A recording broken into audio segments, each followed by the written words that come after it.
Amén. Que el Señor les bendiga.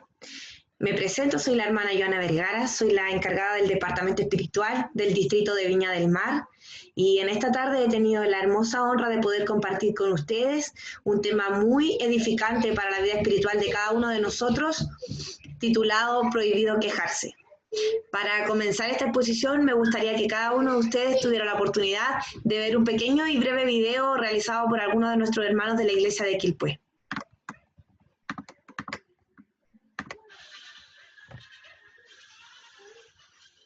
¡A tomar once! ¿Otra vez pan con mantequilla? ¿No es otra cosa en esta casa? ¿Mi cuchillo trajo la vez? No, toma, toma. A ver, hermano, el señor vende alcohol. Irnos más allá del sol. Esos antiguos parecen funeral, ¿cierto? Debería ser legal. Hable de canciones. Amén. Ahí podíamos ver entonces algunas de las quejas que nosotros podemos ver cotidianamente o también dentro de la iglesia. Es por eso que este tema, mis hermanos, va a estar basado bajo el texto bíblico ubicado en Filipenses capítulo 2, versículo 14 y 15. Y dice así: haced todo sin murmuraciones y contiendas, para que seáis irreprensibles y sencillos, hijos de Dios sin mancha en medio de una generación maligna y perversa, en medio de la cual resplandecéis como luminares en el mundo. Ahí podíamos ver nosotros entonces, mis hermanos, en este video, algunas de las expresiones que seguramente son muy conocidas por muchos de ustedes. Hay algunas que nosotros empleamos muy a diario, por ejemplo, qué flojera, de nuevo es lunes, con lo de la pandemia parece que le mandan más tarea a los niños, no me llegó ningún bono de nuevo, y así un montón de expresiones que reflejan la queja habitual que hay en nosotros, ¿verdad? Pero, ¿usted alguna vez se ha cruzado con alguna persona así de quejumbrosa? ¿O se considera usted alguna persona que se queja todo el día? Bueno, si en alguna de las dos opciones usted contestó que sí, déjeme decirle que este tema es para bendecirlo a usted y también bendecirme a mí. Hay diversos estudios que aseguran que la cifra de quejas que nosotros tenemos diariamente varía entre 20 y 50 al día. Y es por eso que todos o muchas personas creen que con lamentarse y quejarse de los infortunios de la vida, creen que se solucionan todas las incomodidades, pero la mayoría de los casos no es así. La razón es porque la queja se ha convertido en un hábito en nuestras vidas. Quisiera compartir con ustedes algunas diapositivas de lo que será el estudio de esta tarde. Ahí tenemos entonces el título Prohibido quejarse y vemos ahí a un hombre muy quejumbroso que de su boca, producen palabras que se transforman en una nube negra, la cual afecta mucho a la persona que lo está escuchando. Ese es el efecto que nosotros tenemos cuando muchas veces nos quejamos en aquellas personas que lo único que necesitan es palabra de aliento o de edificación y nosotros hacemos todo lo contrario. Entonces, quisiera comenzar con ustedes, mis hermanos, mostrando en esta imagen representativa del apóstol Pablo en la cárcel de Roma, cuando él escribe al pueblo de los Filipos, al pueblo filipense, y él en este libro le hace que hagan todo lo que ellos quieran hacer, pero sin murmuraciones, sin contiendas, para que ellos puedan ser hijos de Dios sin mancha en una generación maligna y perversa, para que ellos puedan resplandecer como luz en el firmamento. Eso es lo que Dios quiere que nosotros podamos aprender en esta tarde a través de este estudio bíblico. Y en una de las palabras claves que el apóstol Pablo redacta en esta carta que él le hace al pueblo de los Filipos, es el gozo. Y yo le voy a pedir que usted, mientras tanto está escuchando este estudio bíblico, pueda almacenar esta palabra en su mente hasta el final de este estudio. Recuérdelo usted del gozo. Y bueno, aquí entonces hemos recogido el versículo 14 y 15 para comenzar este estudio que estamos seguros que va a tener una gran trascendencia en su vida, en la vida de cada oyente en esta tarde. Y aquí entonces vamos a pasar a la introducción entonces de este estudio bíblico y lo vamos a titular como el Génesis de la queja. Y ahí nosotros podemos ver entonces una ilustración de Adán y Eva, ¿no es cierto?, saliendo muy tristes del huerto del Edén. Y quisiera que ustedes entendieran que es aquí donde surge la queja entonces, que en la vida del hombre y de la mujer vamos a tener que retroceder unos 1500 años antes de Cristo para entender dónde nace la queja. En el versículo 12 y 13 del capítulo 3 del Génesis podemos ver algo que selló una de las características que ha estado arraigada en la vida del ser humano. Dios había hecho una obra perfecta, ¿no es cierto? Vino la mujer creada de la costilla del varón y resulta que vino también un animal muy astuto a tentarlos y los hizo caer en un gran error. Y aquí es donde nace entonces el génesis de la queja, porque resulta que Adán escucha la voz poderosa de Dios muy enfadado por haberles desobedecido a la única regla que él le había puesto en el huerto del Edén, ¿verdad? Y le dice, Adán, ¿qué hiciste? Y Adán al tiro comienza a quejarse y le dice, es que la mujer que me diste me dio para comer. Y Eva le dice, Señor, es que la serpiente que tú hiciste me engañó. Y entonces aquí podemos ver que el mismo Adán se había quejado ante Dios de que la mujer que él le había dado lo había incitado a pecar.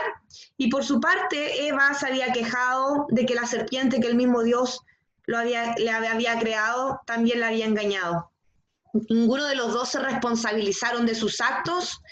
Y bueno, dado que Dios no ayuda a las personas que no se hace cargo de lo que hacen, fue que decidió sacar a estos dos quejumbrosos del paraíso. Y resulta que esta queja después nosotros la podemos ver más adelante, muy arraigada también en el pueblo de Israel. Por ejemplo, en Números capítulo 11, versículo 1, dice que aconteció que el pueblo se quejó a oídos de Jehová, y lo oyó Jehová, y ardió su ira, y se encendió en ellos fuego de Jehová, y consumió uno de los extremos del campamento. Entonces, si usted se pone a pensar por qué el fuego comenzó en uno de los extremos del campamento y no en el centro, podríamos asumir que era porque la gente de los extremos era la que estaba expuesta a los mayores peligros y por tanto eso era lo que a ellos les hacía estar quejumbrosos constantemente. Por eso, mi hermano, yo le hago una invitación aquí en esta introducción a que usted nunca se queje de las dificultades, porque ciertamente estas están destinadas por Dios para que nosotros maduremos espiritualmente. Ahora vamos a pasar ya al desarrollo de este tema y quisiera preguntarle, ¿qué implica quejarse? Bueno, vamos a indagar un poco en lo que involucra quejarse y quisiera comentarle, mi hermano, que para este estudio nosotros igual realizamos varias búsquedas de fuentes psicológicas que explicaban con detalle esta actitud que nosotros frecuentemente manifestamos. Según el diccionario, la queja es una expresión de resentimiento, de dolor, pena, disgusto, disconformidad, desacuerdo o enfado. Otra definición señala que la queja es la sensación emocional de desagrado, agotamiento, cansancio recurrente, lo que impide muchas veces ver el lado positivo de la vida o hacer una correcta valoración de los acontecimientos que forman parte de nuestro día a día. Por lo general, entonces, también implica mostrar descontento y no reconocer nuestra responsabilidad personal en alguna situación o no tener ningún esfuerzo por cambiar la situación o la actitud de uno al respecto. Y había un comentario que también me llamó mucho la atención en este estudio que decía, ser una persona que se queja de la vida es una situación complicada porque nos desconecta de la parte bonita y agradable. Recuerde que frente a un problema tenemos solamente dos opciones. Se resuelve y se acaba el problema. Si no se resuelve, lo asume y se acaba el problema. Pero quejarse nunca debe ser una opción. Y para hacer el contraste de estas fuentes psicológicas con la palabra del Señor, fue que también buscamos de fuentes bíblicas qué es lo que era la queja. Y la queja resulta, mis hermanos, que es una manifestación de inconformidad y rebeldía hacia la dirección de Dios. ¿Por qué? Porque resulta que cuando nos quejamos, pecamos contra el carácter de Dios. Ponemos en duda su sabiduría y que Él es un Dios bueno, poderoso y fiel. Quejarse es una manifestación de injusticia, considerando bueno lo que es realmente malo y viceversa. La queja se convierte en amargura que contagia a los demás. Muchas veces es una manifestación de codicia, porque siempre queremos más y más. Nos quita el gozo y el disfrutar de las maravillas de Dios a nuestro alrededor. Resulta que en algún tiempo, mis hermanos, que el júbilo que los israelitas habían sentido cuando recientemente habían sido liberados del yugo egipcio, en ellos había generado un mezquino refunfuñar porque les faltaba el alimento. Resulta que Dios vino y les provió a ellos del maná, ¿verdad? Y resulta que ellos ya al tiempo ya estaban quejándose porque todos los días era el mismo alimento. Ellos vivieron en un descontento muy, muy permanente. ¿Y qué pasó con esto? Que después, a los meses siguientes, ese espíritu de queja en ellos debilitó la determinación de obedecer a Jehová. Y finalmente arruinó todas las perspectivas de aquella generación de entrar en la tierra prometida. Por lo tanto, podríamos concluir que la queja es un pecado contra Dios, porque es decirle a Dios que Él está equivocado, que realmente nosotros estamos inconformes con su voluntad en nuestra vida o que entendemos que merecemos algo mejor de lo que Él ha permitido. Quejarse es olvidarse de que Dios es un Dios bueno y que permite las cosas en nuestra vida por una razón. Ahora, hay ciertas preguntas que nosotros como cristianos también deberíamos formularnos cada vez que nos encontramos en situaciones que nos conduzcan a esta actitud de ser quejumbrosos. Cuando algo sale mal, ¿usted es de los que busca soluciones o se enfoca en crear complicaciones? ¿Recuerda usted la historia de Moisés cuando él nació? La madre podría haberse quejado de muchas circunstancias porque ella tenía un bebé recién nacido.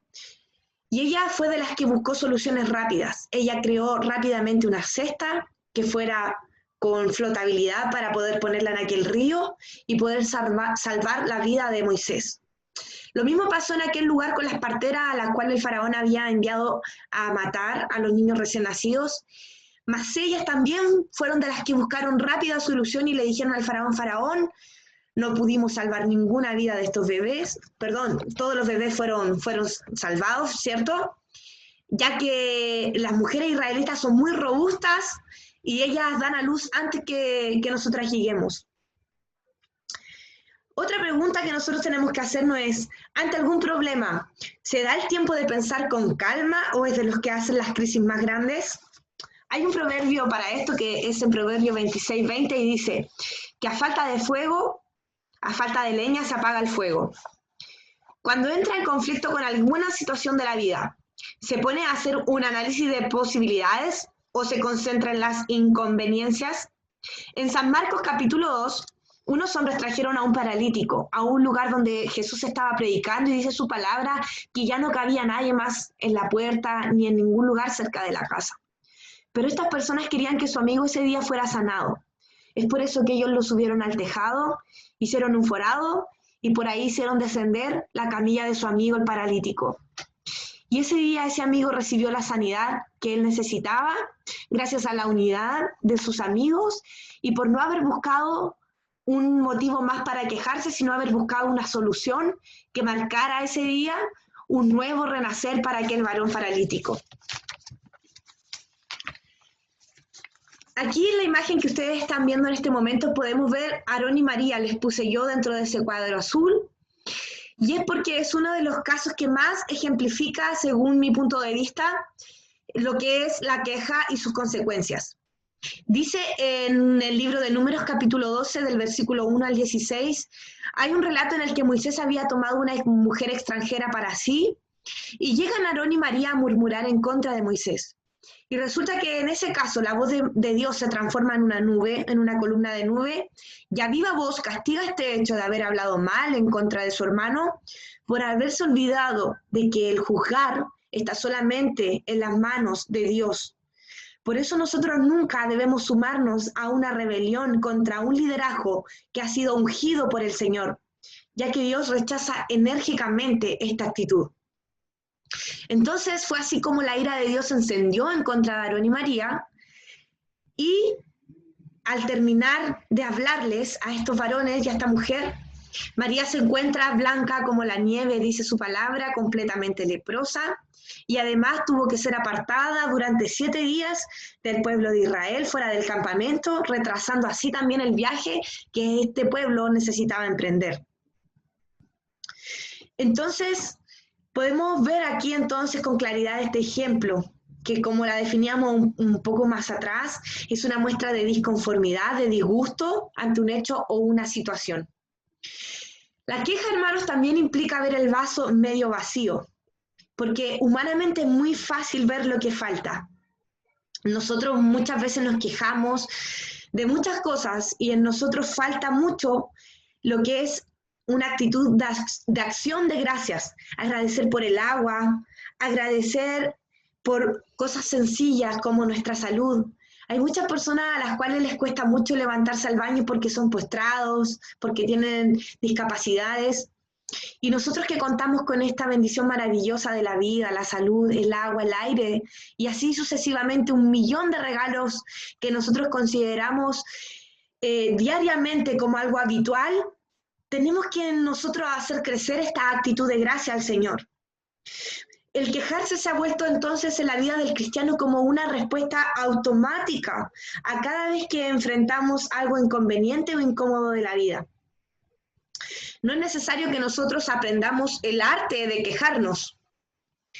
La queja, de hecho, tendría algo de positivo si por un instante nos movilizara a la acción, o si fuera un breve momento en el que manifestamos el problema que nos supera, pero después tomar la decisión de hacer algo al respecto o dejar la situación en las manos de Dios.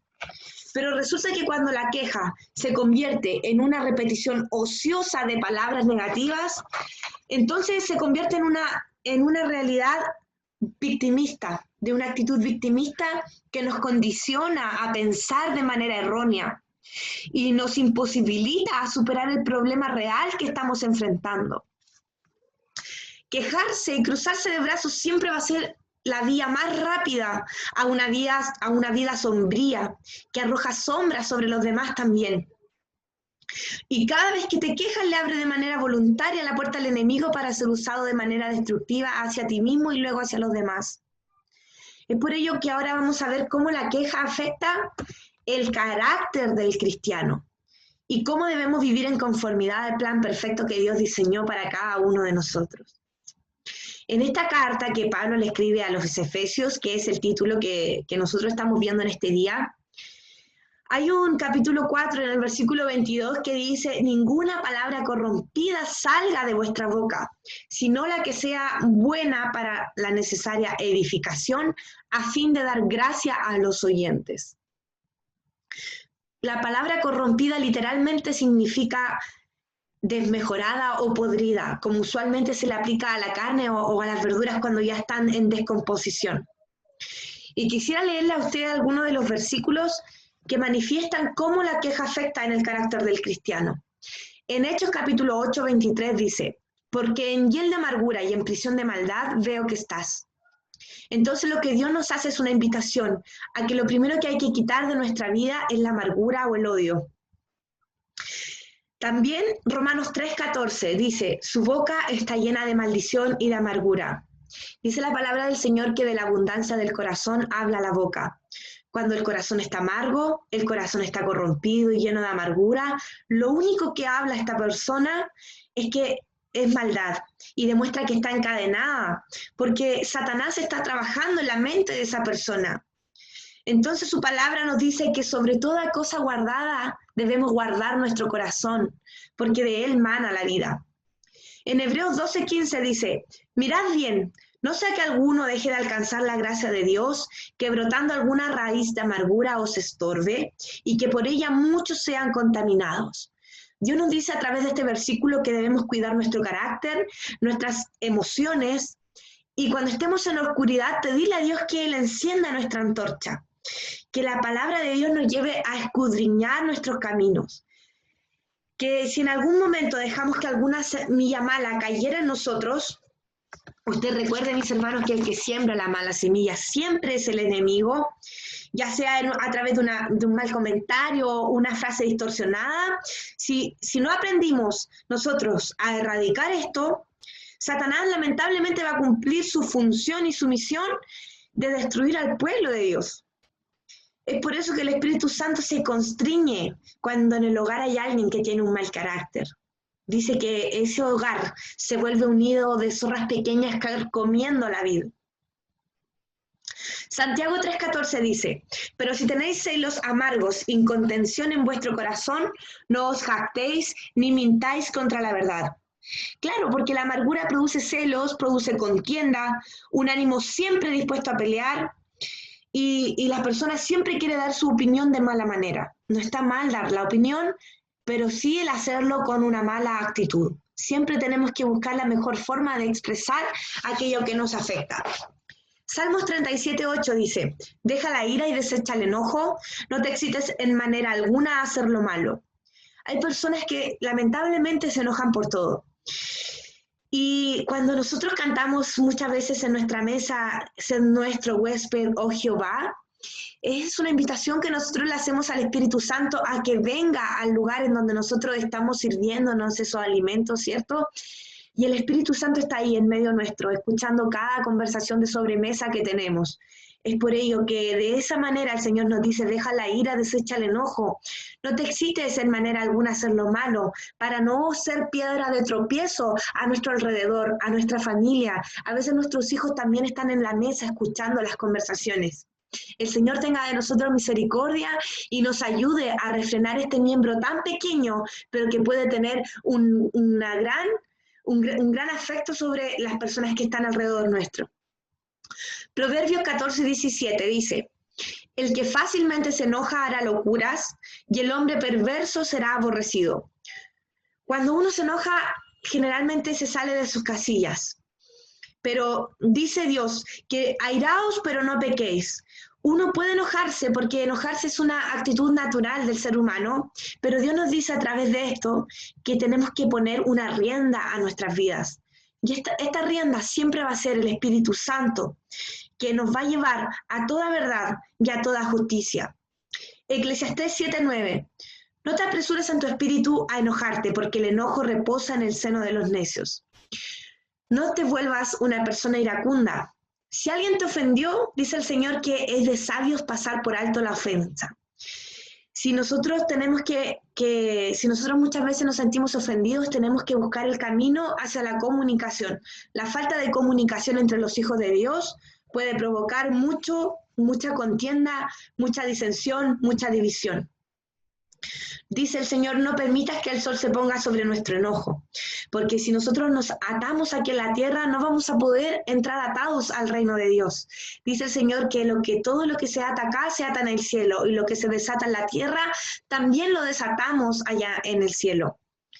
Santiago 1:19.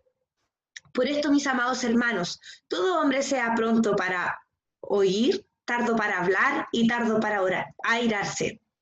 Este es uno de los consejos muy prácticos que Dios nos da. Tenemos que evitar el enojo, la queja, la murmuración y buscar a Dios permanentemente en nuestro clamor. Y dentro de los últimos versículos quisiera entregar este que está aquí abajo, que dice Salmo 142:2. Delante de Él expondré mi queja, delante de Él manifestaré mi angustia. Y escuchaba hace unos días que uno de los grandes problemas del pueblo de Israel fue haber creado una cadena contagiosa de quejas. Y quisiera hacerle el análisis a lo que estamos viviendo en estos tiempos, en el que de un pequeño pueblo llamado Wuhan se dispersó este virus que nos tuvo a todos nosotros durante todos estos meses en cuarentena, porque este virus era muy mortal. Asimismo fue que el pueblo de Israel expandió su queja. Primero una persona manifestó su queja, se la manifestó al otro, y luego al otro, y luego al otro, hasta que finalmente todos se estaban quejando en contra de Moisés y los problemas que a ellos los acongojaba. Y se murmuraban entre ellos. Entonces, aquí este salmo fue escrito por David.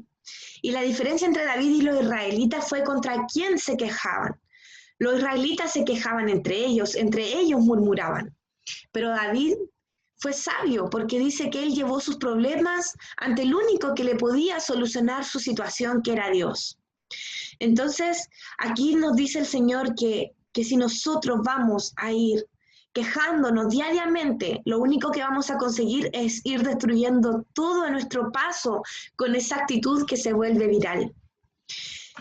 Hay una historia también que dice Dios acerca de 10 espías israelitas que hizo que la nación entera considerara la conquista de la tierra prometida como una aventura inútil. ¿Por qué? Porque la queja trae consigo maldición. Es por ello, hermanos, que a través de este estudio yo te quiero invitar a que tú ores y le digas al Señor, límpiame de los pecados que aún son ocultos, como David decía, y expónele siempre a Dios a través de la oración, cualquiera sea el motivo de tu queja. Porque ahora, para terminar, te quiero presentar que la medicina perfecta a este carácter que llevamos arraigado en nuestra vida durante tantos años, se llama Dios. Él es la única medicina perfecta. Por eso acá les volví a repetir el Salmo 142.2, en el que les invitamos a presentar en todos tus casos en las manos de Dios.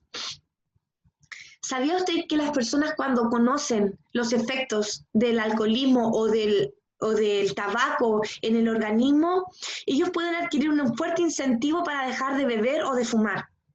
Y de este mismo modo, para nosotros, el haber comprendido por qué era tan dañino en nuestro espíritu la queja, puede motivarnos a vencer el hábito de quejarnos.